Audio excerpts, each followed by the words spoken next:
ನಮಸ್ತೆ ವೀಕ್ಷಕರೇ, ಇವತ್ತು ಒಂದು ಸ್ಪೆಷಲ್ಲು ಹಲಸಿನಕಾಯಿ ಗ್ರೇವಿ ಹೇಗೆ ಮಾಡೋದು ಅಂತ ನೋಡೋಣ. ಹಲಸಿನಕಾಯಿ ತುಂಬ ವಿಲೇಜ್ ಸ್ಟೈಲೆಲ್ಲ ತುಂಬ ಸ್ಪೆಷಲ್ ಇರುತ್ತೆ ಮತ್ತು ಟೌನಲ್ಲೂ ಕೂಡ ಸಿಗುತ್ತೆ ಅಲ್ವಾ. ಇದನ್ನು ಕರಿ ಗ್ರೇವಿ ಹೇಗೆ ಮಾಡೋದು ಅಂತ ನೋಡೋಣ.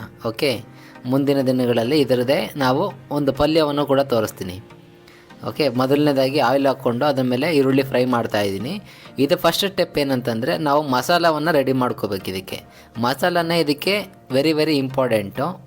ಹಲಸಿನಕಾಯಿ ಒಂದು ಫ್ಲೇವರ್ ಇರುತ್ತೆ. ಮಸಾಲ ಫಸ್ಟ್ ನಾವು ರೆಡಿ ಮಾಡಿಕೊಂಡು ಅದನ್ನು ಗ್ರೈಂಡ್ ಮಾಡ್ಕೋಬೇಕು. ಅದಕ್ಕೆ ಏನೇನು ಹಾಕ್ತಿದ್ದೀನಿ ನೋಡಿ, ಈರುಳ್ಳಿ, ಬೆಳ್ಳುಳ್ಳಿ ಮತ್ತು ಶುಂಠಿ, ಹೀಗೆ ಟೊಮೊಟೊ. ಫಸ್ಟ್ ಫ್ರೈ ಆಗಬೇಕಾಗಿರ್ತಕ್ಕಂಥದ್ದನ್ನು ಫಸ್ಟ್ ಫ್ರೈ ಮಾಡಿ ಅದಾದಮೇಲೆ ಟೊಮೊಟೊ ಹಾಕಬೇಕು ನೋಡಿ. ಅದಾದಮೇಲೆ ಉರಿ ಕಮ್ಮಿ ಮಾಡ್ಕೊಳ್ಳಿ. ಆಮೇಲೆ ಖಾರ ಪುಡಿ ಮತ್ತು ಧನಿಯಾ ಪುಡಿ ಹಾಕ್ತಾಯಿದ್ದೀನಿ, ಪ್ಯೂರ್ ಧನಿಯಾ ಪುಡಿ ಹಾಕ್ತಾಯಿದ್ದೀನಿ ನೋಡಿ. ಇದೆಲ್ಲ ಪೌಡ್ರ್ ಹಾಕಿದಾಗ ನೀವು ಲೋ ಫ್ಲೇಮಲ್ಲಿ ಇಟ್ಕೋಬೇಕು, ಯಾಕೆಂತಂದರೆ ಬೇಗ ರೋಸ್ಟ್ ಆಗಿಬಿಡುತ್ತೆ. ಸೊ ಅದೆಲ್ಲ ಫ್ರೈ ಆಗಿಬಿಟ್ರೆ ಕಹಿ ಆಗಿಬಿಡುತ್ತೆ.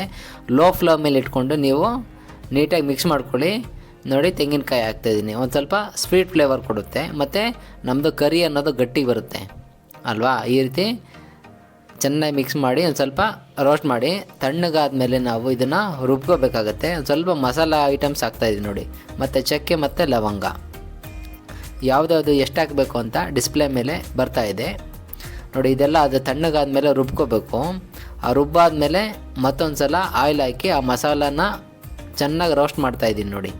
ಅವಾಗೇನಾಗುತ್ತೆ, ನಮಗೆ ಘಾಟ್ ಏನಿರುತ್ತೋ ಮಸಾಲದ ಘಾಟು ಅದು ಬರೋದಿಲ್ಲ. ಖಾರ ಪುಡಿ ಘಾಟು ಇದ್ಯಾವುದು ಕೂಡ ನಮಗೆ ಸಿಗೋದಿಲ್ಲ, ಏಕೆಂದರೆ ಆಯಿಲಲ್ಲಿ ಚೆನ್ನಾಗಿ ರೋಸ್ಟ್ ಆಗಿರುತ್ತೆ, ಡೀಪ್ ಫ್ಲೇವರ್ ಕೊಡುತ್ತೆ. ಈ ರೀತಿ ನೀವು ಮಾಡ್ಕೊಳ್ಳಿ, ಚೆನ್ನಾಗಿ ಮಿಕ್ಸ್ ಮಾಡಿ. ನಾವು ಮಸಾಲ ನಾವು ಮಾಡ್ಕೊಳೋದೇ ಇದರಲ್ಲಿ ಮೇಯ್ನು ಇರ್ತಕ್ಕಂಥದ್ದು. ಮಸಾಲ ಚೆನ್ನಾಗಿದ್ದರೆ ನಮ್ಮದು ಕರಿನೂ ಕೂಡ ಚೆನ್ನಾಗಿ ಬರುತ್ತೆ. ಇದ್ರ ಜೊತೆಗೆ ನಾವು ಕಾಳುಗಳನ್ನು ಬಳಸ್ತಾ ಇದ್ದೀವಿ ನೋಡಿ, ಅವರೆಕಾಳು ಮತ್ತು ಕಡಲೆಕಾಳು ಇವೆರಡು ಸೂಪರ್ ಕಾಂಬಿನೇಷನ್ನು.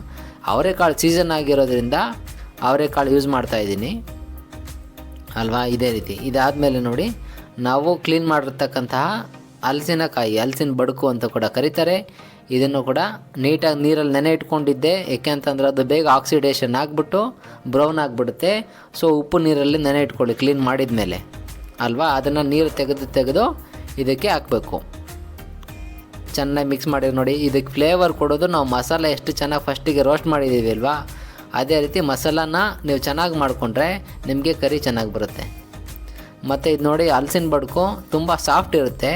ಒಂದೇ ವಿಷಲ್ ಸಾಕಾಗುತ್ತೆ. ಇದಕ್ಕೆ ಜಾಸ್ತಿ ವಿಷಲ್ ಹಾಕಿಸ್ಬಾರ್ದು, ಎಲ್ಲ ಕಲಿಸ್ಕೊಂಡು ಹೋಗ್ಬಿಡುತ್ತೆ. ನಮಗೆ ತಿನ್ನಲಿಕ್ಕೇನು ಸಿಗೋದಿಲ್ಲ ಮತ್ತು ತಿಕ್ಕಾಗಿ. ಆ ರೀತಿ ನಾವು ಮಸಾಲೆ ಎಲ್ಲ ಒಂದು ಸ್ವಲ್ಪ ವಾಶ್ ಮಾಡಿಬಿಟ್ಟು ನೀರು ಹಾಕ್ತಾಯಿದ್ದೀನಿ ನೋಡಿ. ಈ ಕನ್ಸಿಸ್ಟೆನ್ಸಿ ಮಾಡ್ಕೊಳ್ಳಿ ನೀವು.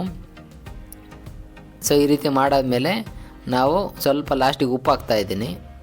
ಉಪ್ಪು ಹಾಕ್ಬಿಟ್ಟು ನಾವು ವಿಷಲ್ ಮಾಡಲಿಕ್ಕೆ ಇಡಬೇಕು ನೋಡಿ. ಈ ಕನ್ಸಿಸ್ಟೆನ್ಸಿ ಬಿಟ್ಕೊಂಡಿದ್ದೀನಿ ಅಲ್ವಾ. ಇದೇ ರೀತಿ ನೀವು ಮಾಡ್ಕೊಳ್ಳಿ, ತುಂಬ ಚೆನ್ನಾಗಿರುತ್ತೆ, ಹೆಲ್ತಿಯಾಗಿರುತ್ತೆ. ಮತ್ತು ಇದೆಲ್ಲ ರೇರ್ ಫುಡ್ಡು, ಸಿಗೋದೇ ಕಮ್ಮಿ. ನಾವೆಲ್ಲ ಕ್ಯಾರೆಟು ಮೂಲಂಗಿ ಅವೆಲ್ಲ ತಿಂದಿರ್ತೀವಿ, ಇದೆಲ್ಲ ಸಿಕ್ಕಿದಾಗ ಚೆನ್ನಾಗಿ ತಿಂದ್ಕೊಬಿಡ್ಬೇಕು. ಸೊ ಈಗ ನೋಡಿ, ವಿಷಲ್ ಆದಮೇಲೆ ನಮ್ಮದು ಕರಿ ರೆಡಿಯಾಗಿದೆ. ಇದಾದಮೇಲೆ ನೀವು ಇದ್ರ ಮೇಲೆ ಒಂದು ಸ್ವಲ್ಪ ಕೋರಿಯಂಡರ್ ಹಾಕಿದ್ರೂ ಹಾಕ್ಬೋದು, ಇಲ್ಲಾಂತಂದ್ರೆ ಹಂಗೆ ತುಂಬ ಚೆನ್ನಾಗಿರುತ್ತೆ. ಕಾಳು ಎಲ್ಲ ಇರುತ್ತೆ ಅಲ್ವಾ, ಸೂಪರಾಗಿ ಸಿಗುತ್ತೆ. ಸೇಮ್ ಒಳ್ಳೆ ನಾನ್ ವೆಜ್ ಕರಿ ಥರನೇ ಇರುತ್ತೆ. ಇದ್ರ ಜೊತೆ ಚಪಾತಿನೂ ಕೂಡ ತುಂಬ ಕಾಂಬಿನೇಷನ್ನು. ಮತ್ತು 3 ಲೇಯರ್ ಚಪಾತಿ ನಮ್ಮ ಚಾನಲ್ಲಿ ಇದೆ ನೋಡಿ ಹೇಗೆ ಮಾಡೋದು ಅಂತ. ಅದನ್ನು ಕೂಡ ಮೇಲೆ ಐ ಬರುತ್ತಲ್ಲ ಅಲ್ಲಿ ಬರುತ್ತೆ ನೋಡಿ. Thank you for watching.